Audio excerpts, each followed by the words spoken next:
Sir, for aspiring entrepreneurs, magkano po ba yung kailangan na budget para makapag-start mag-import from China to Philippines?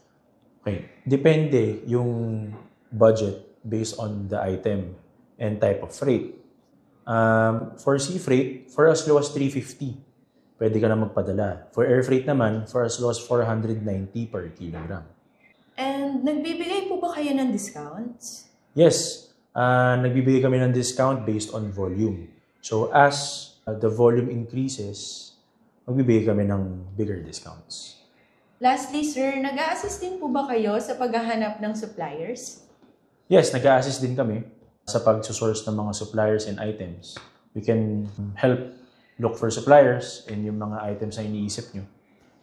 So, we encourage people that wants to start a business to start trying and magpadala lang kayo ng mga samples.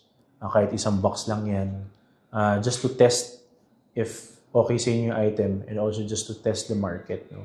And kami naman at Angkat, we will help you bring in your products so you can start your business journey.